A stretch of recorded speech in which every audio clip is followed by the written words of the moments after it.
Unbelievable. We all came here to cover a summit and we walked into a revolution. Good morning from Beijing. Good evening to you, your time in the United States.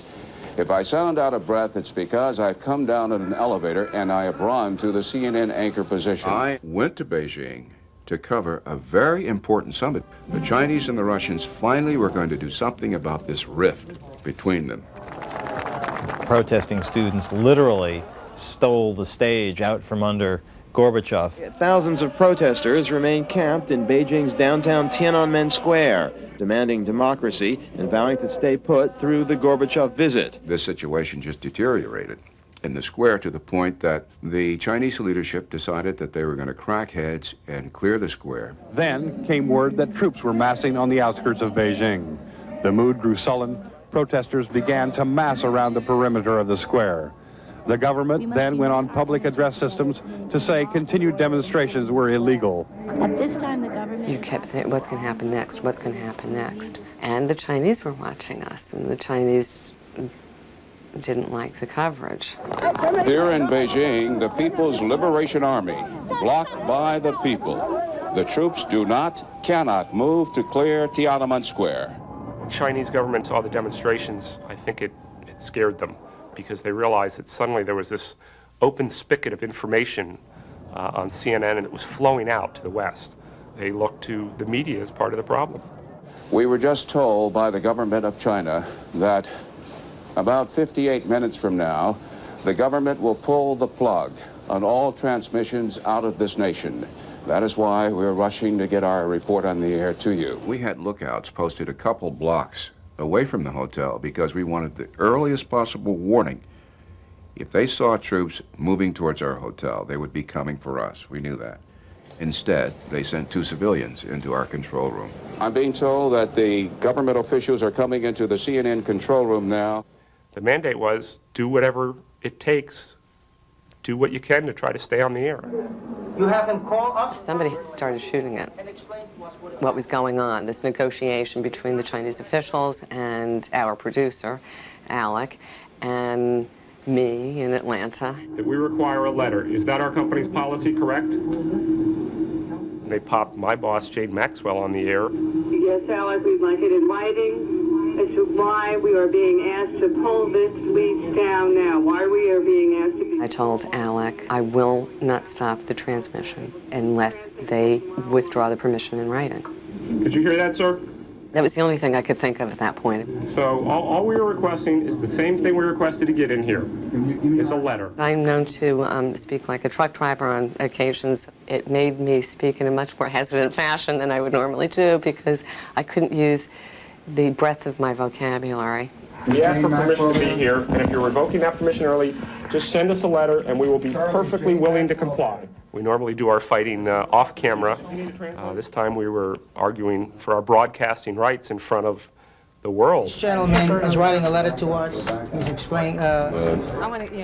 Finally, one of the authorities was told that he had the permission to write us a letter. And now I'm here announcing that CNN should stop the movable Earth station and its transmitting frequencies right away. They had complied with what we wanted, which was it in writing, and that was about as far as we could go. Well, the government has ordered us to shut down our facility. Alec will have to shut it down. Okay, the government's order. Our policy is the government has ordered us to shut down our facility.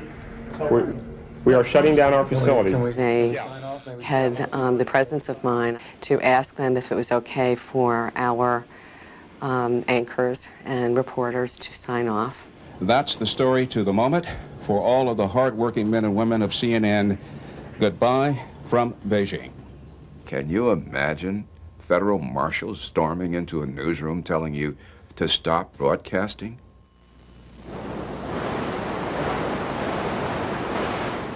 After I signed off, I started crying. I realized how far away from democracy I was. The Chinese government has effectively ended CNN's live broadcasting by satellite from Beijing. We started getting tapes out in any way we could.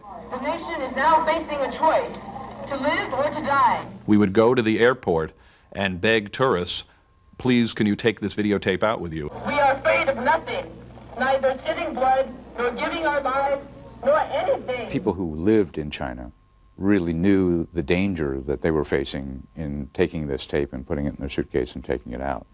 But they did it because they thought it was important. We saw the crowds growing larger and larger and more boisterous and taking out into the streets, expanding their demonstrations beyond Tiananmen Square. And we watched the police and the military kind of encircling them and trying to control them. Throughout the day, Army helicopters swooped low over the heart of Beijing. Some dropped leaflets warning that force would be used if the demonstrators didn't give up. We were so desperate to get pictures out, we brought in a box that you plug a phone line into, and you could feed video frames to Atlanta. Chaotic situation in Beijing, China right now as the army starts to move into Tiananmen Square to try I could literally hear the bullets whizzing overhead as the soldiers moved into the square. There are bodies and injured and dead all over the place. I can see flames from an armored personnel carrier overturned and set alight by the protesters. At one point, the soldiers lined up, the first row in the prone position, the second row in the kneeling position, the third row in the standing position, and they were all firing. Nothing can survive that kind of shooting. And it went on for hours and hours and hours. There simply aren't enough ambulances to deal with the wounded here. They were totally outmanned and outgunned.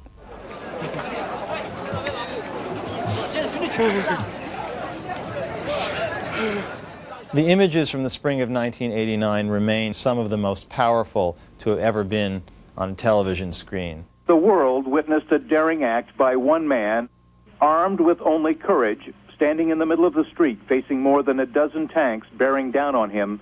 He refused to move. He climbed up on top of the tank. He was banging on the hatch. We're all holding our breath for the longest time. Finally, several other people ran into the street carrying a white flag and dragged the man to safety. It represented, I think, what the students were up against. The actual number of people killed in Beijing may never be known, but the images of the past few days will never be forgotten. Tom Mintier, CNN, Beijing.